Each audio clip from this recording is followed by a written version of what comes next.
अपने भीतर से बंधी हुई नहीं है। पहले हमें किसी से विदा लेना होता था, बड़ा दर्द होता था, बड़ी पीड़ा होती थी। आज भी जो लोग संवेदनशील हैं मंदिर में जाकर रो पड़ते हैं। कहीं ना कहीं उनका अंतर्मन से तार जुड़ा हुआ है। आज भी बहुत सी बेटियां हैं जो अपने मायके से लौटती हैं तो रोने लगती हैं, आंखों में आंसू भर आते हैं। आज भी कई में ऐसी माएं हैं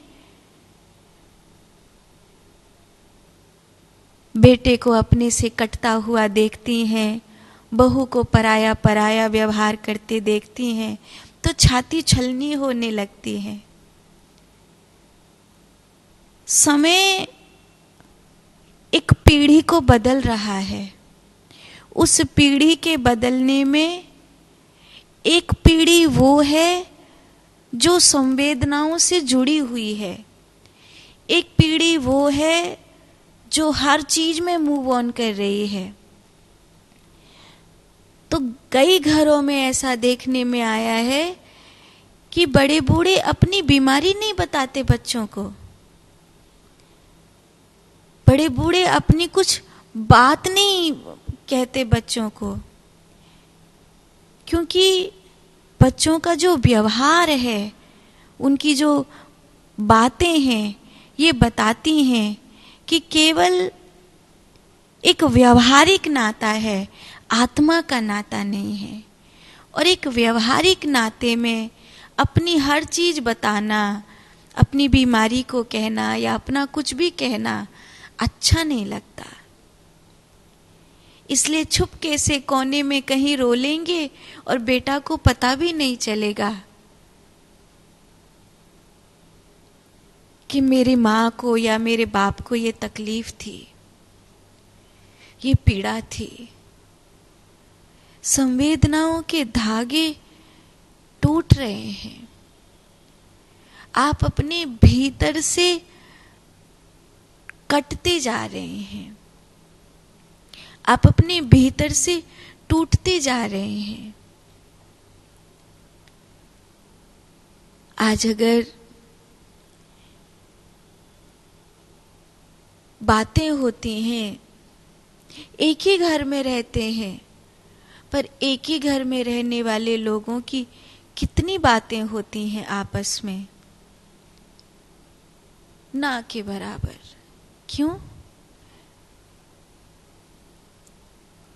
जो समय था पैसा कमाने में चला गया, थोड़ा सा समय था समाज को निभाने में चला गया, और बचा हुआ समय मोबाइल खा गया।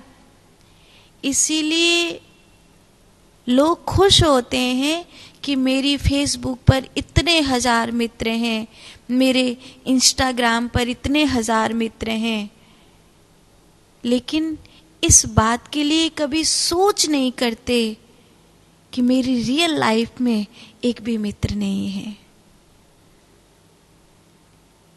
इस बात के लिए ख्याल नहीं करते कि कितनी देर में मेरी माँ के पास बैठा था, कितनी देर में मेरे बाप के पास बैठा था, कितनी देर मैंने उनकी सुनी थी, कितनी देर में उनके लिए वही छोटा सा बच्चा बन गया था जिसे वो आज भी याद करते हैं।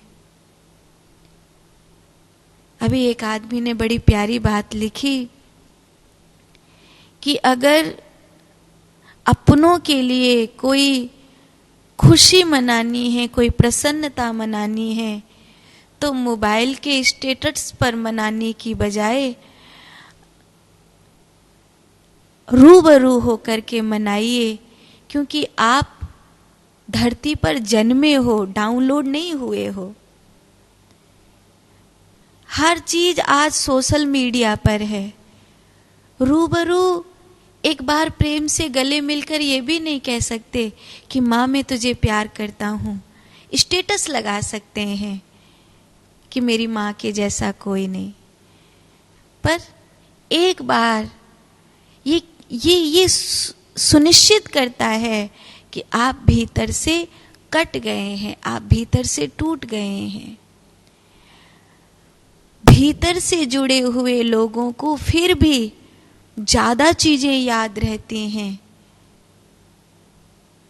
भीतर से कम जुड़े हुए लोग तुरंत मूव ऑन कर जाते हैं। एक स्त्री अपने सुहाग को जिंदगी भर नहीं भूलती, उसके लिए पूरी जिंदगी ऐसे काट देती है। और एक पहले वाले पुरुष के मरने को साल नहीं बीतता तब तक उसकी फैमिली उसका दूसरा ब्याह करा देती है और वो अपनी नई जिंदगी शुरू कर देती है।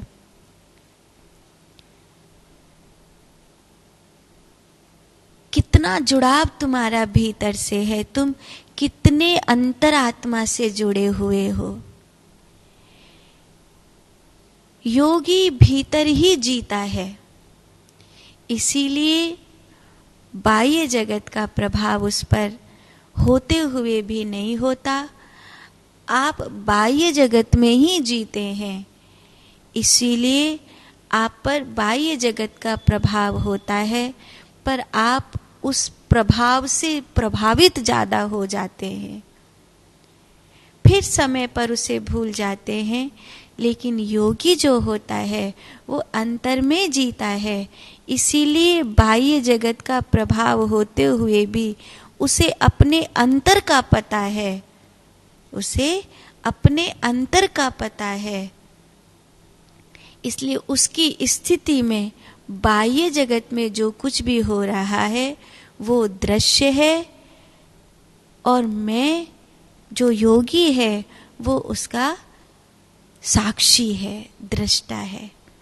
यही ये सूत्र कह रहा है, सुख दुखो बहिर्मनः, अर्थात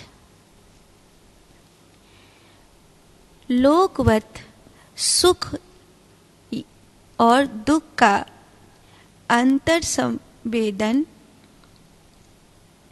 नहीं होता, वह तो नील पीतादि के समान इनका बहिर्मन करता है।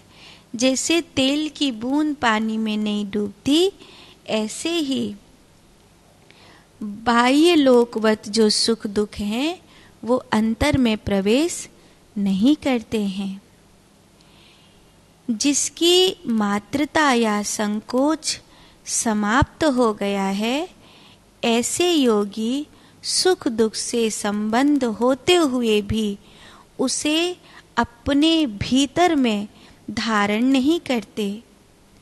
जो साधक शिवत्व को उपलब्ध हैं, वह ऐसा जानते हुए सतत सुख और दुख की बाह्य वृत्तियों में उसी प्रकार व्यवहार करते हैं जैसे संसार के लोग व्यवहार करते हैं, पर संसार के लोग बंधन में होकर व्यवहार करते हैं, वो मुक्त होकर व्यवहार करता है। सिद्ध योगी को इस अनुभव की निरंतरता में क्षण भर का भी व्यवधान नहीं होता। वो इस निरंतरता में क्षण भर के लिए भी भटकता नहीं है। उसे ये कंफ्यूजन नहीं होता कि साक्षी और दृश्य दर्शक में, उसे कंफ्यूजन नहीं होता। वो एक ज्योति सतत जल रही है, वो एक ज्योति जो सतत जल रही है, और जो कमरे में हो रहा है, जो बाहर हो रहा है, वो उसका दृष्टा होता है। शिव योगी जैसे व्यवहार में नील आदि या घट बाह्य पदार्थों को केवल प्रमेयात्मक मानते हैं, वैसे ही वह सुख और दुख को भी तटस्थ भाव से केवल इंद्रिय जनित ही देखते हैं। अपने ऊपर इनका आरोप नहीं आने देते, इनको अपने ऊपर हावी नहीं होने देते। उसके फलस्वरूप उसे यह संवेदना नहीं होती कि मैं सुखी हूँ या मैं दुखी हूँ, अपितु उसे यही संवेदना होती है कि यह सुख है और यह दुख है। वह सुख दुख से स्वयं को परे रखने में समर्थ होते हैं। ये सूत्र बड़े प्यारे हैं, इनको समझने का प्रयास करिए।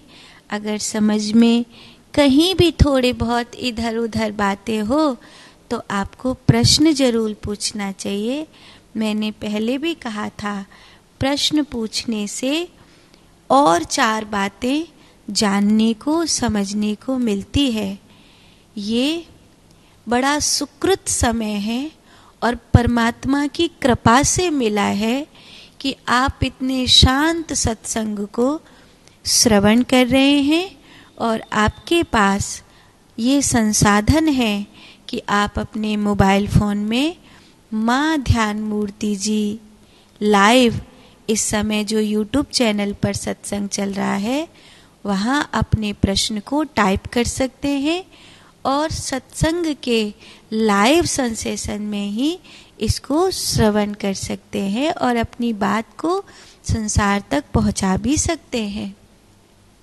ये क्षण बहुत महत्वपूर्ण क्षण है। ये मानिए ये सतयुग ही है, नहीं तो कहाँ कहाँ लोग भटकते थे संत महात्माओं से अपने हृदय की बात कहने के लिए। लेकिन अभी कितना अच्छा समय है, ये दौर कितना प्यारा चल रहा है कि आज के दिन आप अपने प्रश्न को, अपने भाव को शिव सूत्र में रख भी सकते हैं और दुनिया तक, संसार तक पहुंचा भी सकते हैं। ऐसे समय को धन्यवाद पूर्वक स्वीकार करना चाहिए और इसका लाभ उठाना चाहिए, क्योंकि एक समय ऐसा भी था कि तब योगियों से, आचार्यों से, गुरुजनों से प्रश्न पूछने के लिए एक लंबे समय का इंतजार करना पड़ता था। घर से निकल नहीं पाते थे, सत्संग तक पहुंच नहीं पाते थे। लेकिन आज आपके घर तक सत्संग पहुंच रहा है, आपके हाथों में सत्संग पहुंच रहा है। इसे मैं तो परमात्मा का बहुत बड़ा सुकृत मानती हूँ कि एक भी दिन मेरी जिंदगी में ऐसा नहीं जा रहा है जब मैं भगवत स्वरूप का, भगवत नाम का प्रचार नहीं कर रही हूँ। हर दिन भगवत नाम का, भगवत स्वरूप का प्रचार कर रही हूँ। मुझे नहीं पता कि ये अच्छा समय कब तक मेरे जीवन में रहेगा, क्योंकि आप जानते हैं आज अपनी बात को दुनिया तक पहुंचाना जितना आसान है उतना कठिन भी है। तो ये प्रभु की अनंत कृपा है कि आज ईश्वर टीवी चैनल के माध्यम से आपके पास तक यह सत्संग पहुंच रहा है। यूट्यूब के माध्यम से आपके पास तक ये सत्संग पहुंच रहा है। परमात्मा की कृपा है, राधा रानी की कृपा है। और ये मौका अब मिला है, फिर कब कब मिलेगा न जाने। ये सिलसिला कब तक चलेगा। जब तक उनकी कृपा है तब तक इस कृपा का भरपूर लाभ लेना चाहिए। इसीलिए अपने प्रश्नों को, अपने भाव को सत्संग के मध्य अवश्य रखना चाहिए। जब तक हम अपने भाव सत्संग के माध्यम से रखेंगे नहीं, तब तक आपके जो विचार हैं, आपके जो शिव सूत्र को सुनने पढ़ने के बाद जो स्थिति है उसका ठीक ठीक अनुमोदन नहीं होगा।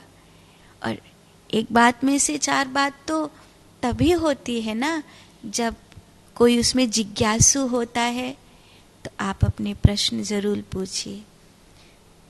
हमने कल आपसे 5 प्रश्न पूछे थे, लेकिन समय की अवधि पूरी होने लगी थी, तो वो प्रश्न जो है फिर उसके उत्तर रह गए थे। आपने दिए होंगे पीछे, लेकिन रह गए थे, तो उन प्रश्नों को आज फिर से दोहरा लेते हैं, फिर आज के प्रश्न पूछेंगे।